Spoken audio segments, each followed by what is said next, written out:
Good morning, students.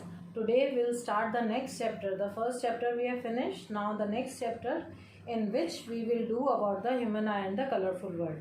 But in this one, they have cut this few portion, the portion of human eye as well as its defects. That is myopia, hypermetropia, which you have done before.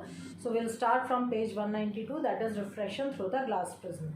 Though you have done this also, but I will tell you about the from the angle of practical. This is the practical also, like the glass slab we have done the same way. This will be the practical. Now in this one, what you have to do, you will get a glass prism, put it on the paper, draw its boundary, then remove the glass prism for a few seconds, and after that you draw a line from the bottom towards the bottom. You draw a line making some angle with it. At that point, draw the perpendicular also, and on this line put the pins, all pins P and Q upright. Okay, after that put the glass slab again on the boundary, and from the other side you just see, then you will get the image of P and Q like here. It will be seen to you if you will see through the glass prism. Then the image of these two pins will be seen as if these two are pointed or pasted, or you can say put there. After that you have to put R and S pins without drawing the line. Line you have to draw afterwards. Okay, without drawing the line you have to put the pins R and S. Okay, such that R, S and P dash, Q dash, that is image of P and Q, all four should be in the same line. Okay, after that you join these 2 points. Where these 2 points will meet here, that will be the point of emergence. The ray is coming out from the prism from here. Okay, now remove this. You have 2 lines. Now join these 2 points O and O dash. These are the 2 points. You can see in your book also, O and O dash. These are the 2 points. This is a point of incidence and this is a point of emergence. Okay, when we'll join these 2 points, this will be the ray, refracted ray. Okay, which we cannot draw with the prism on, so we'll just remove the prism and then we'll join these 2 points. This is the refracted ray. Now we'll just produce this incident ray further and this emergent ray at the backwards, where these 2 rays are meeting.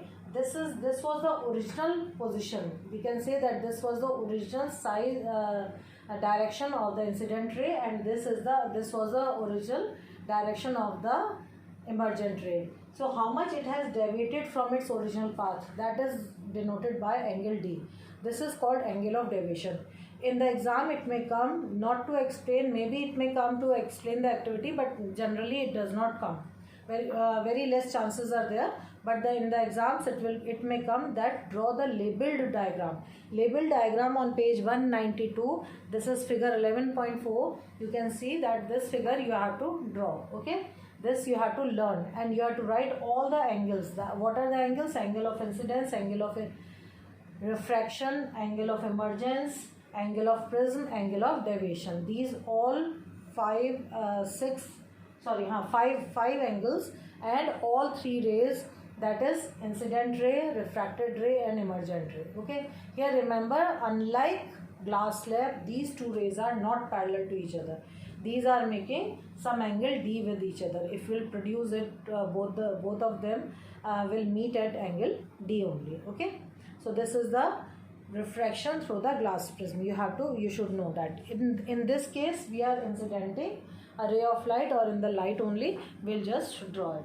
Now next topic is dispersion. Okay, dispersion. It has been seen that if you will see through this glass prism, you will see that the ray which is passing, if you will incident a single ray with the help of this something, you incident a single ray on this, and you put a screen there. Okay, what will happen on the screen? You will see all the 7 colors. It is given there, 11.5 figure on page 193.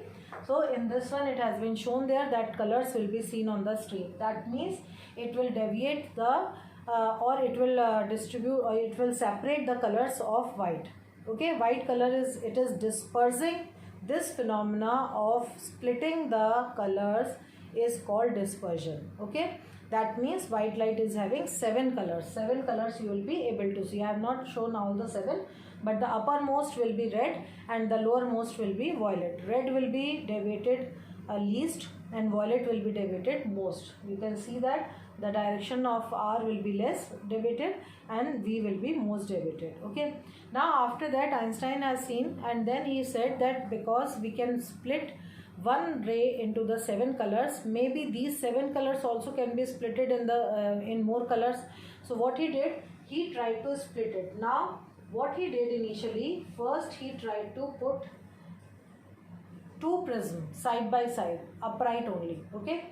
Then he saw that this one, this has been shifted and then it has been refracted. Again it will be refracted more, and then on the screen will be able to see the spectrum. Initially the spectrum was here, but after putting that second prism, the spectrum will be shifted. Only spectrum will be shifted, no new color will be added to that. Einstein also saw that. Then he tried with the other way. He tried with by putting these two prisms in this way, one upright and one upright and one inverted. Okay. When he did this, after that he saw that on the screen he got this white color.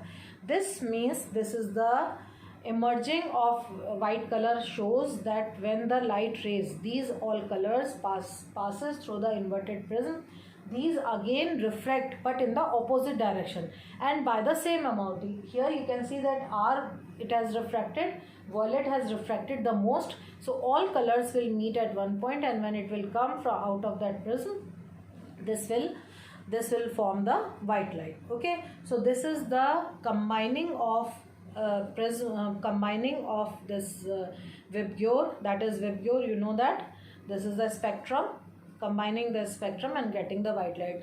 This question has been asked in boards also, so you should know it has been asked that how can you combine, what is dispersion, how can you combine the spectrum into that, and who has given that Isaac Newton has given this theory, and he has proved this also, he showed it. Okay, so after dispersion, now we'll do some phenomena which is based on the dispersion, and one more phenomena which is based on which is rainbow formation based on, that is called total internal reflection. I will show you that total internal reflection and the dispersion, how the rainbow is formed.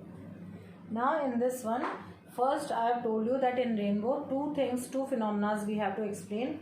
Three you can say, one is refraction, another one is dispersion, and third one is total internal reflection, which they have not explained here, but you should know about that. So I am making this. This phenomena happens when the light ray enters from denser into the rarer medium. I have made here denser into the rarer medium. What happens when the ray is entering from denser into the rarer? We all know that it will move away or it will deflect away from the normal. That means it will make greater angle. Okay, this angle of refraction will be greater than angle of incidence. Now if we increase the angle of incidence, it has been seen that at one moment the angle of refraction will become 90 degree. Okay, that angle and that incident angle for which angle of refraction becomes 90 degree, that angle is called critical angle. So here this is the critical angle. Okay, this is represented by IC. Okay, and the angle of refraction is 90 degree.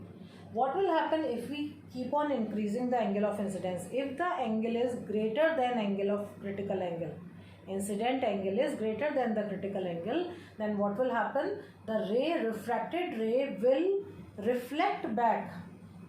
It will reflect back. This is the phenomena of total internal reflection. It will reflect back into the same medium. From this phenomena we can explain the mirage also. Okay, so this has been given here, looming and mirage, that these two terms are there. For that mirage, you all must be knowing about that. That happens in the deserts. It happens because of that total internal reflection. Okay, that is not in a course, but I am just telling this is the case. Now if we increase, suppose I increase the angle of incidence. Now angle of incidence is more. Angle of incidence is more compared to that angle of critical angle. Okay, angle of incidence is more. Then now what will happen? Then the ray will reflect back in the same medium, and it will reflect back by the same angle. If this angle for this last one, this was critical angle से हमने ज़्यादा लिया, then the angle of incidence will be equal to angle of reflection. Angle I will be equals to angle of reflection.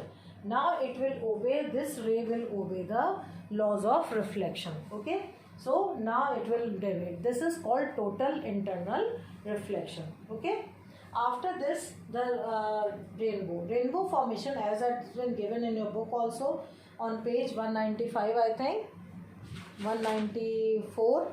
Okay, 194, this has been given. Now in this they have shown here that the rays coming when the sun after the rains, rainbow occurs after the rains only. Okay, so what happens in that case? Rainbow occurs after the rains. What happens when the rainbow after the rains, so many water droplets will be in the sky. Okay, after this